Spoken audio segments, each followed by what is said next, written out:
Broadcasting from Tokyo, Japan, a slow media project. Bold, reality grounded, unexpected perspectives, global affairs with context, culture with bite.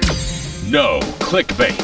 It's a dinner party. For your brain, the Fushigi Times Podcast with Angelino Schintu.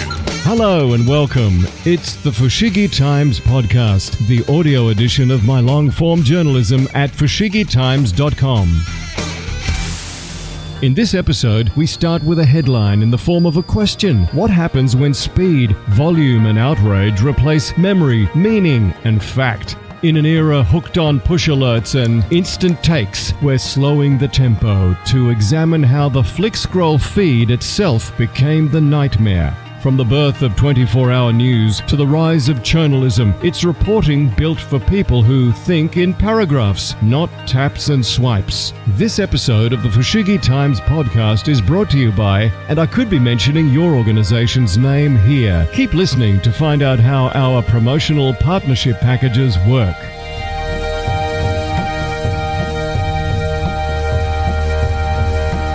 Slow news, good news. Inside the flick scroll feed that's hijacking your soul. Forget about breaking the internet. Be worried about breaking your brain. Escape the flick scroll rabbit hole and reclaim peace through intentional living. Info anxiety is a feature, not a bug. You've heard the saying, you are what you eat, but I'd argue we are what we think about, what we pay attention to. Thought doesn't just arise from nowhere. It assembles itself from fragments, headlines glimpsed between subway stops, posts skimmed at traffic lights. Our informational diet is shaping us, and most of us are gorging on noise. In a world where the dominant rhythm is speed, most media consumption now resembles a blur. We're exposed to more news than any generation in human history, yet somehow we understand less. Awareness is measured in quantity, not quality. The inbox never empties, the feed never ends, and we keep scrolling, despite the creeping suspicion that it's all making us just a little bit more fragmented, anxious, and maybe even less human. But what if the problem isn't just the content? What if the tempo itself is toxic? The birth of speed. Enter the 24-hour news cycle. The real acceleration began long before Instagram, TikTok, or X. It started with cable television. In 1980, CNN launched with the then radical idea that news could be continuous, 24 hours a day, around the clock. No need to wait for the morning paper or the 6 o'clock bulletin. Information could be updated live and endlessly. At first, it seemed like a triumph for transparency, but the economics quickly revealed a darker logic. News needed to be produced not when something important happened, but constantly, even when nothing happened. The result was a seismic editorial shift from journalism as verification to journalism as performance. Fear, crime, outrage, these had stamina. They filled time, kept eyeballs, and rarely required follow-up. The phrase, if it bleeds, it leads, became less a cynical joke and more of an editorial strategy. Catastrophe became choreography. Analysis was replaced with live speculation, panelists with pundits, facts with feelings. And the public?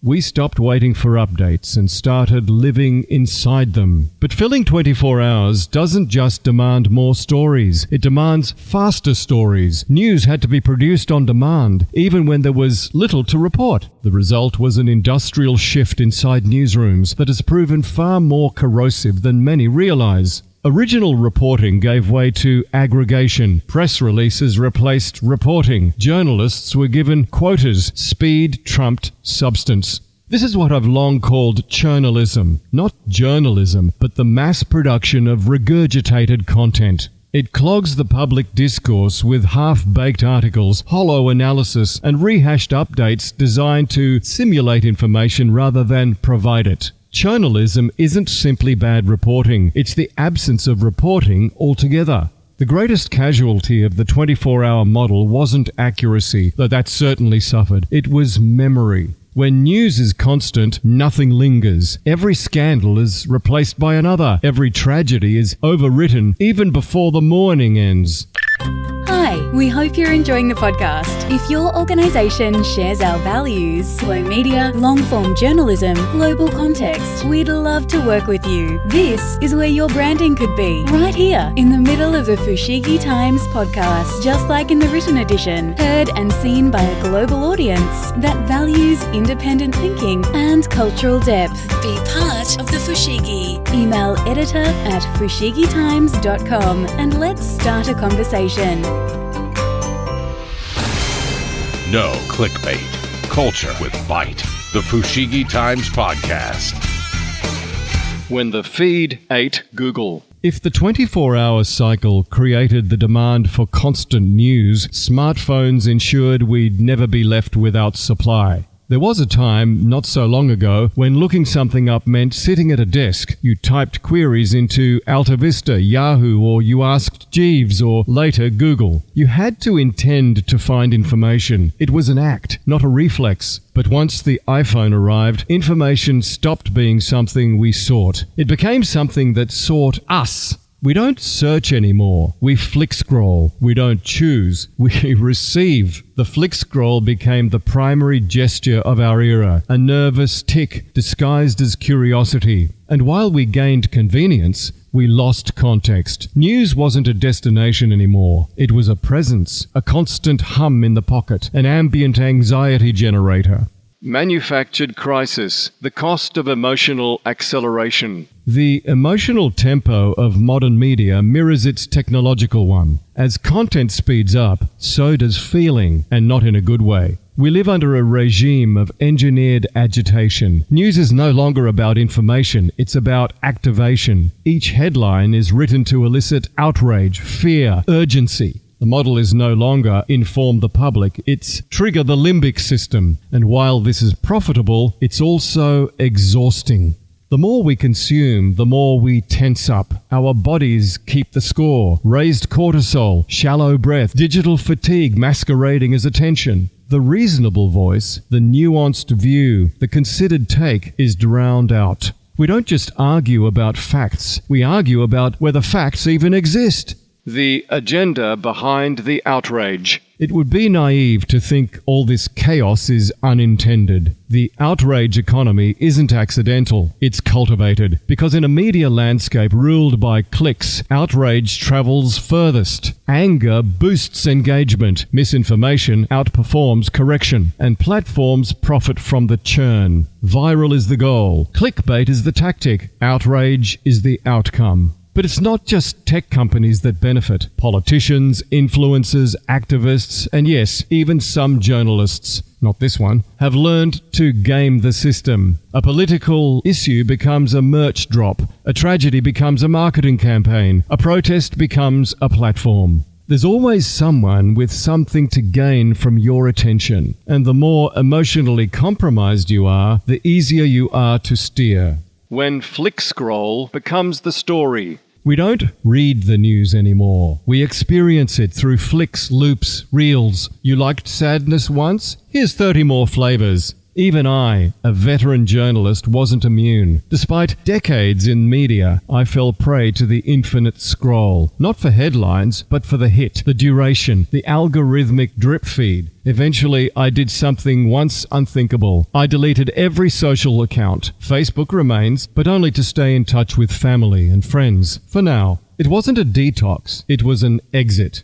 Beyond panic, the case for slow news. Once the background noise quietened, I realized how deeply I'd internalized the speed of news. No article was long enough. No headline could hold my attention past the first swipe. But in the silence, I found mental space. I began reading slowly. Printed editions, weekend reviews, long-form essays. At first, it felt awkward. Like learning to chew again after years of gulping. But soon, it became clarity. Why the blue zones don't flick scroll. Live to 100. Secrets of the Blue Zones, a documentary on Netflix, hit differently. Not just because of the olive oil, but because of the calm. Minestrone di verdure con fregola, or pane frittau. If you're not familiar with those two amazing dishes from where my roots are, in Sardinia, Italy, search them out, make them, and revel. Living Blue Zone meant news arrived slowly, over meals, through people. It wasn't content, it was context.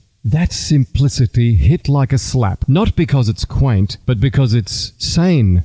I work all over Japan, mostly Tokyo, but now I live on the Pacific coast in Chiba Prefecture. Life here is measured by the tides at Onjuku Beach and the rice growing season, not news alerts. It's rural rhythms and editorial rewriting. Each Sunday, the FT Weekend lands in my letterbox at the end of the garden path. During the week, I skim the FT digital print edition on my tablet, check Reuters headlines, and browse a few favorite Substacks. No app notifications, no ambient panic. I use my favorite Bortoletti glass pen. I handwrite letters in ink, seal them in wax, send them by post. It's as absurd as it sounds, and as satisfying. This, to me, is slow media. Not a brand, not a style, a stance.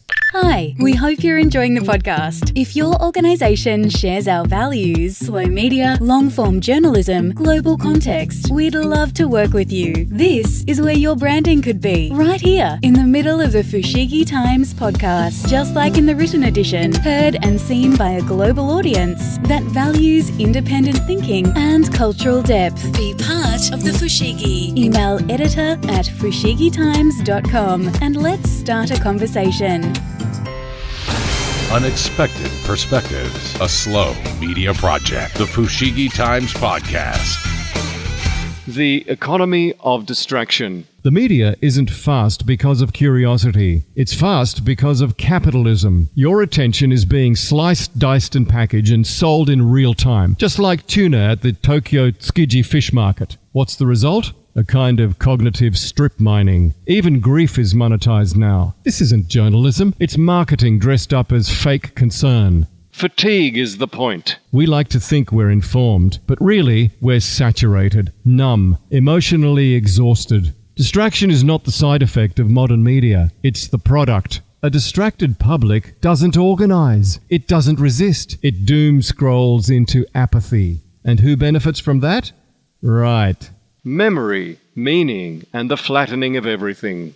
When everything is content, nothing is sacred. A genocide becomes a hashtag. A revolution becomes a trending sound. Fast media doesn't just erode our patience. It erodes meaning. Slow media respects memory. It assumes you might want to read something twice, or listen twice, or 3 times. It believes meaning takes time. The biology of slow thought. This isn't cultural, it's neurological. Research confirms deep reading activates empathy, synthesis, thought. Skimming and flicking?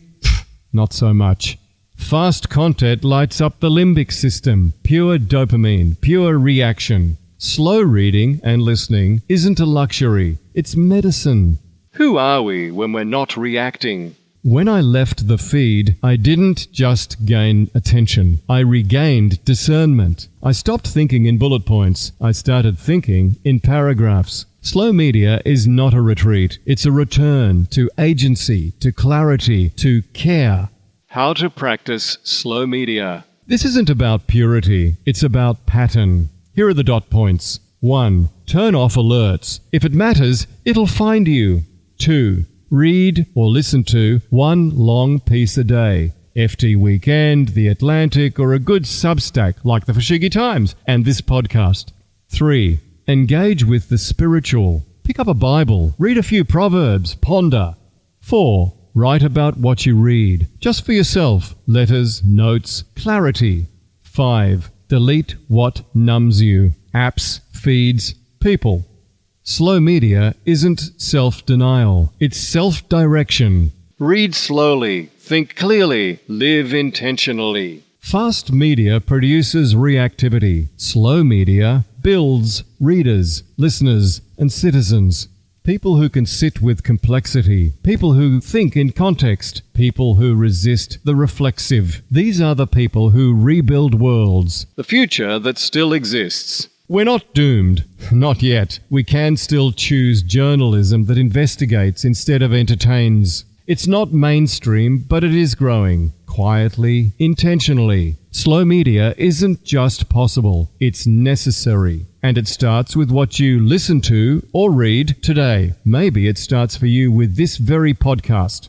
We were told faster was better, that knowing everything all the time was wise. It's not. It's noise. Slow media says, read less, but read better. React less, think more. Because the old truth still holds. Maybe now more than ever. Good things, including good news, take time. This original content is part of our slow media canon, carefully crafted, independently produced, and free forever. But slow media needs slow money. If this content resonated, support the Fushigi Times by subscribing, free or paid, but paid helps produce more of this essential journalism, and every bit helps keep the editor, that's me, caffeinated and busy crafting more Fushigi. The Fushigi Times Podcast, an original slow media production. From the studios of Fushigi Labs, Tokyo. Created by Angelino Schintu. Want to rebroadcast this content? Broadcast. Or talk collaboration? Email editor@fushigitimes.com.